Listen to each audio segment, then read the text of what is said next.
Assalamualaikum warahmatullahi ta'ala wabarakatuh. Alhamdulillah, syukur banyak kita pada Allah Subhanahu wa ta'ala kerana malam ini diberi peluang dan kita bersama dalam menjadi ilmu.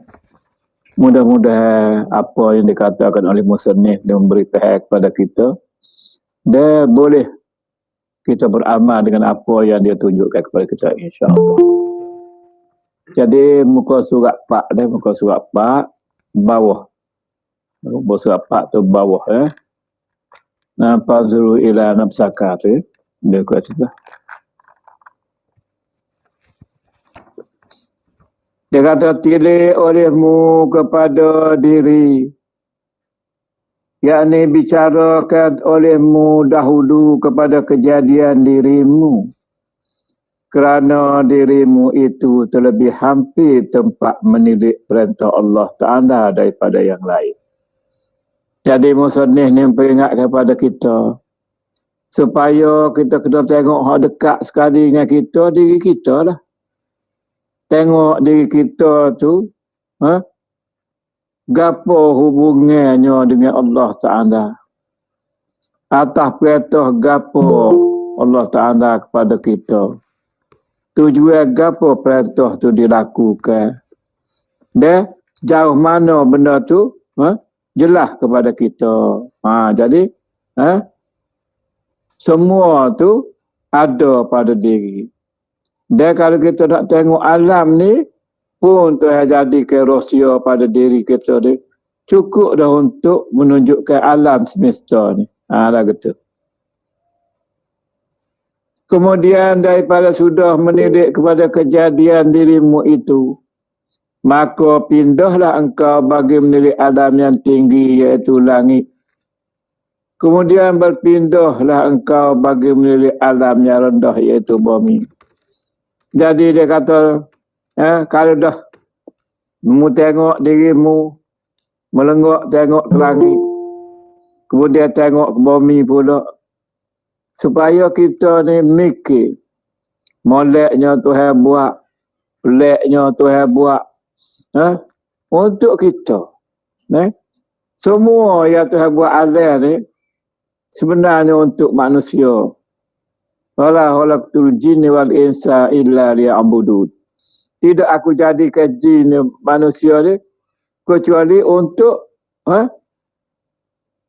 beribadat ataupun untuk melaksanakan tugas sebagai khalifah di muka bumi ni, dengan jaga, dengan memelihara, atau dengan buat apa yang Tuhan suruh, dan tinggal apa yang Tuhan larang. Lah betul. Kemudian dia kata, engkau dapat dah dengan menilik sekalian itu akan perbuatan tukar yang indah perbuatannya, iaitu Allah Ta'ala ni. Comelnya dia buat langit bumi, dan diri kita menata pokok tu. Comel dia kita tengok, comel dah sekali dia tidak serupa. Nak rakyat kayanya Tuhan tu dia buat kita ni tidak serupa. Comel, tidak serupa. Dia ada sesuatu yang rahsia yang tersembunyi kepada satu-satu ciptaan dia tu.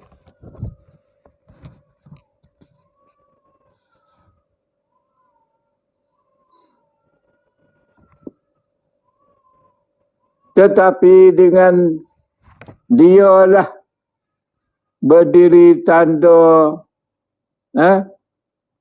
tidaknya dahulu dan baharu adanya. Jadi dengan segala makhluk yang dia buat ni, barulah kita nampak bahawa dari segi ilmunya kita ni qadim, tetapi dari segi ada kita ni baru. Sebab kita ni daripada tak ada Tuhan buat kepada ada. Jadi hubungan kita dengan Allah Ta'ala yang kita kata dari segi dalam ilmu Tuhan tu kita ada qadim, sebab segala makhluk ni Tuhan nak buat tu dalam ilmu dia sekali. Maksud sekali dengan ilmu dia, dan ilmu Tuhan ni qadim, maka apa yang dia nak buat kepada kita ni di dalam ilmu dia qadim. Cumanya kita ni tak ada lagi masa tu, tetapi dalam perancangan Allah sudah jelas. Lagu tu. Dan tiap-tiap barang yang harus itu baharu. Kita ni barang harus, bukan barang wajib. Mana sifat wajib bagi Tuhan? Kalau kita ngaji sifat 20, dia kata 20. Sebenarnya banyak, bukan 20. Sifat Tuhan itu teramat banyak. Kemudian sifat yang mustahil. Dan sifat Tuhan yang harus tu mengadakan alam ini atau meniadakan. Semua tu Tuhan tahulah qada. Nak mengada ke, nak tak ada ke, barang tak mungkin ada ke, dia tahulah qada. Jadi sama ada dia nak buat atau tidak buat tu takluk kepada ilmu dia, kudrat dan iradat. Lagu tu.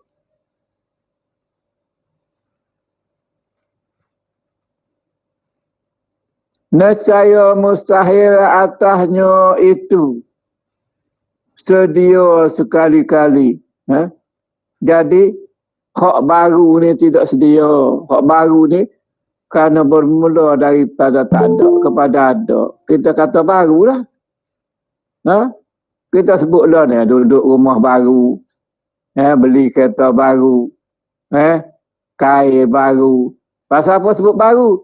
Sebab sebelum ni kita tak ada. Bila beli tu, kita kata baru.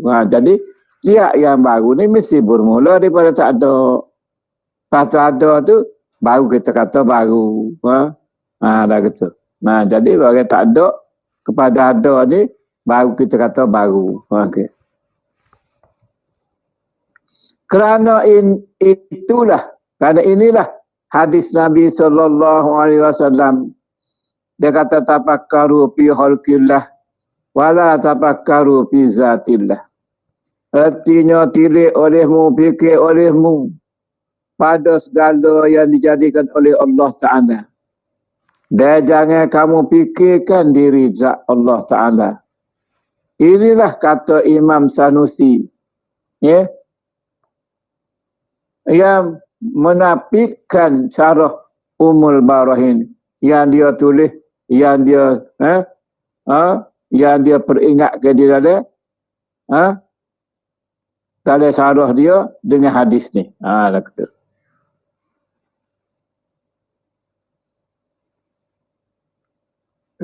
Lepas dulu. Bermula perbuatan itu baharu, dan iaitu bekas yang menunjukkan ia atas 4 nama. Dan nama yang 4 itu, 4 nama ni, pertama zat yang hidup, kedua zat yang tahu, ketiga zat yang kuasa, dan keempat zat yang berkehendak. Maknanya nak jadi takluk harus Tuhan tu, atas 4 sifat dia tu. Sifat harus. Iaitu, kena hidup. Ada hidup. Kena Tuhan tu hidup. Lepas tu Tuhan tu ada kanak. Lepas tu Tuhan tu ada ilmu. Nak buat makhluk dia. Kemudian, maka Tuhan kuasa membuatnya daripada tak ada kepada ada. Lagu tu.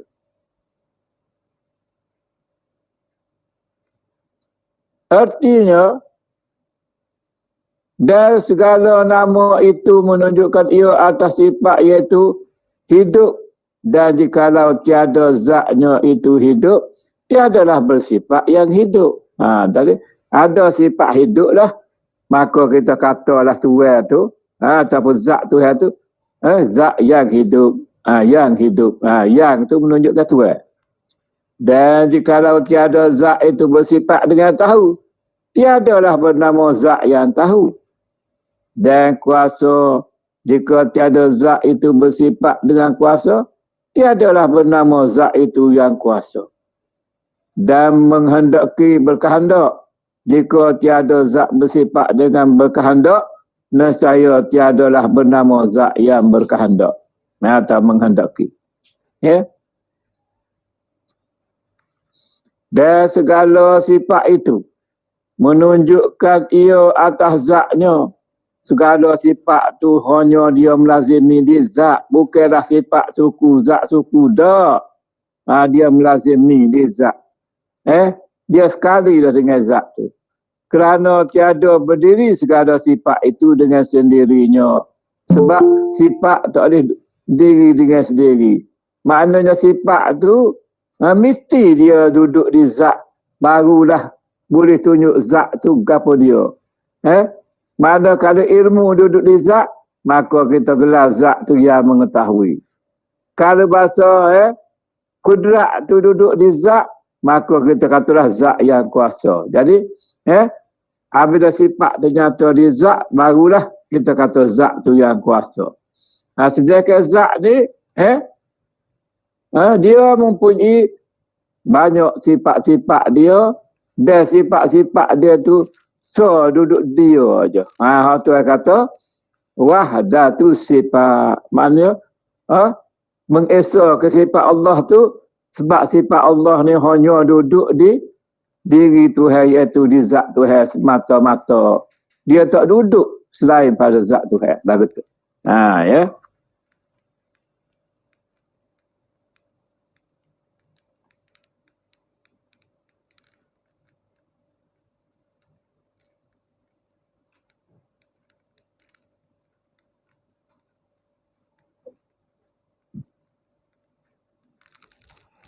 Menyatalah dengan firman Allah Ta'ala dan hadis Rasulullah sallallahu alaihi wasallam, dan kata segala ulama yang besar-besar, ulama yang muktabar, itu bahawasanya Allah Ta'ala itu ialah yang menjadikan segala alam ini.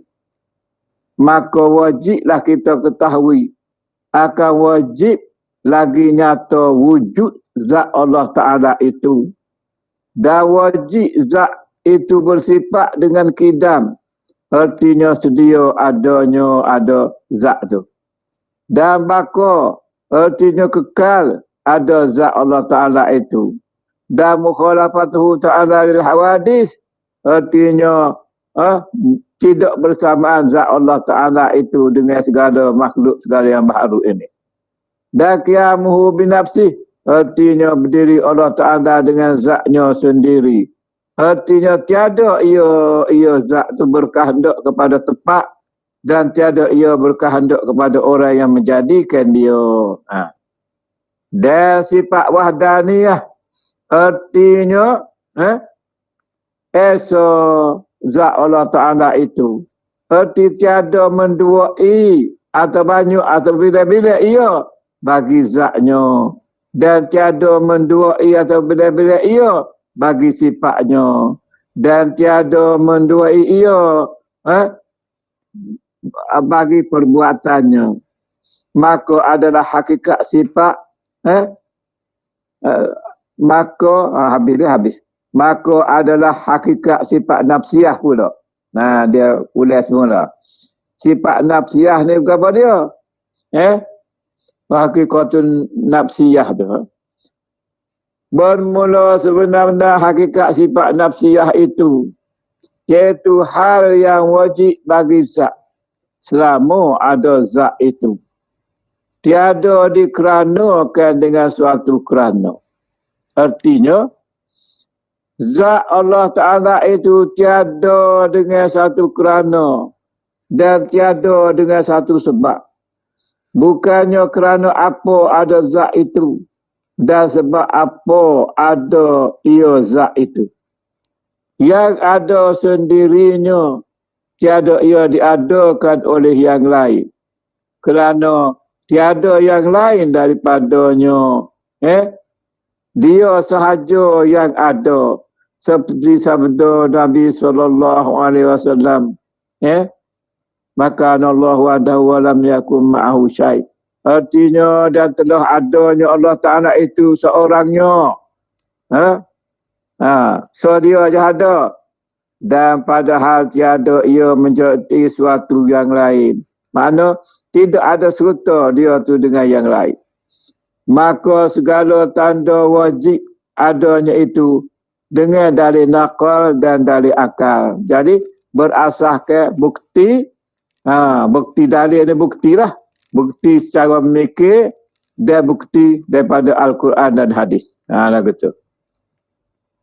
Ada pun dalil nakal pada menyatakan wajib adanya zat Allah Ta'ala itu, iaitu segala dalil yang tersebut dahulu itu dan hadis Nabi. Ada pun dalil akal pada menyatakan ada Allah Ta'ala itu bersifat wujud, maka iaitu alam ini. Dari akalnya ada adalah. Maka kerana bahawasanya jikalau ada alam ini baharu dengan sendirinya, padahal tiada ada Tuhan yang membaharukan akan ada alam ini, nescaya tetaplah bahawa ada salah satu dua pekerjaan yang bersamaan keduanya, seperti ada dengan tiada. Jadi kalaulah tidak Tuhan yang menjadi keadaan ini, maka hak benda yang tertengah tu jadi sama. Ada dengan tak ada jadi serupa lah. Jadi sediakan ada lain, tak ada lain. Jadi alam ni Tuhan jadikan daripada tak ada kepada ada. Ada ke Allah Ta'ala tu sedia kalau ada. Tidak ada permulaan bagi adanya ada zat Allah Ta'ala. Dan seperti gerak dengan diam akan bersama yang keduanya. Kalau bahasa tak ada lah wujud apa dia tentang Allah dengan makhluk ni, maka tidak adalah antara gerak dengan dia itu jadi sama keduanya. Itu pada mungkin menamakan ia bagi taulannya sama ada keduanya lagi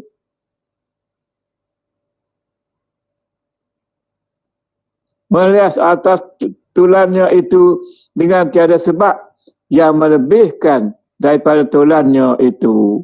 Jadi hak lawan dia tu jadi ada lawan dia kerana sebelum ni tak ada, lepas tu kepada ada.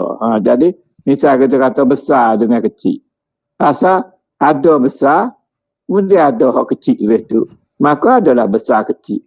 Kalau benda tu tidak bermula dengan tak ada, maka nak kata besar kecil itu tak boleh lah. Dah benda tu tidak mula dengan tak ada. Lah kata.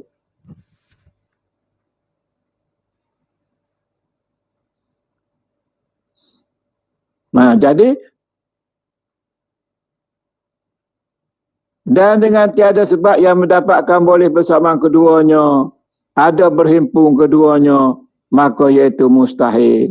Kalau berlaku kepada benda baru ni, ada dengan tak ada tu serupa, maka mustahil. Kalau ada, kalau tak ada. Lah gitu.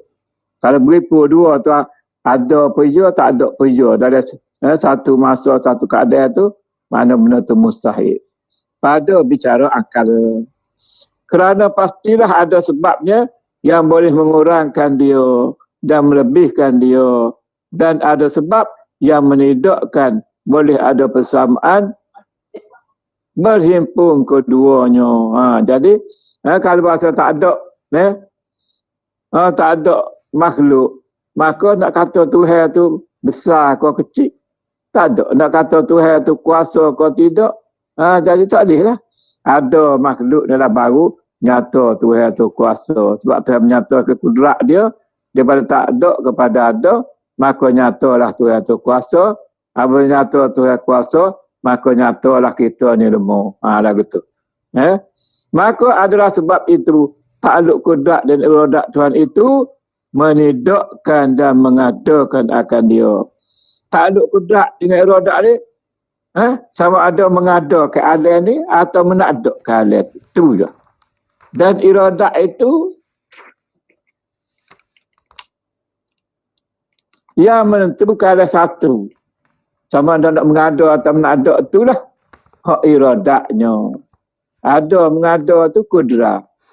Sama ada tak ada tu iradak. Dah gitu.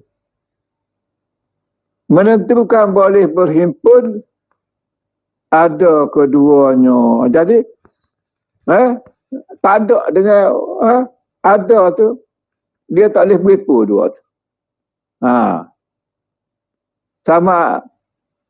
Sama sekali, tak boleh berhimpun sama sekali pada masa yang satu, pada masa yang sama. Nyatalah alam ini baharu. Maka tiap-tiap baharu itu pastilah ada Tuhan yang membaharukan membaharukannya alam ini. Lah gitu. Lebih kurang lah.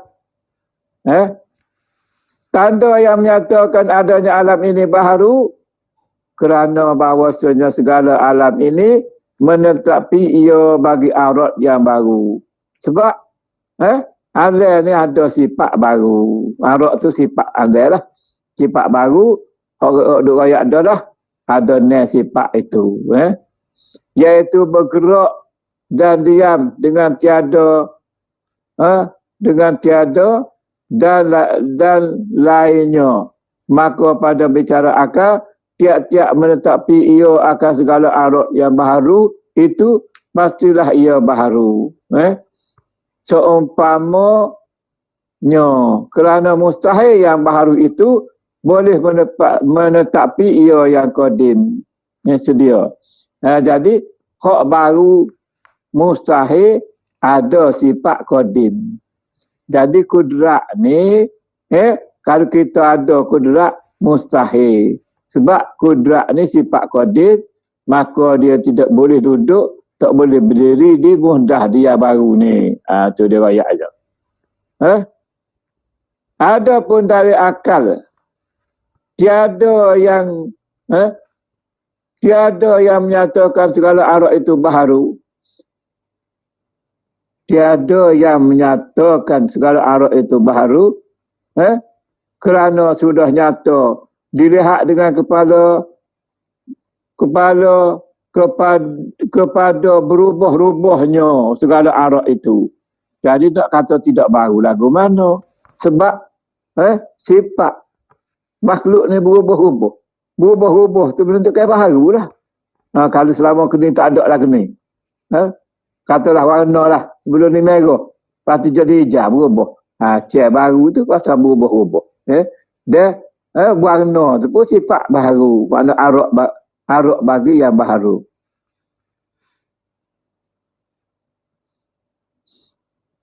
Berubah-ubah daripada ada kepada tiada dan daripada tiada kepada ada. Maka kepada bicara akal, tiap-tiap berubah-ubah itu baharu ia. Maka nyatalah sekalian alam ini baharu ia. Syahidat. Pada kitab yang kedua.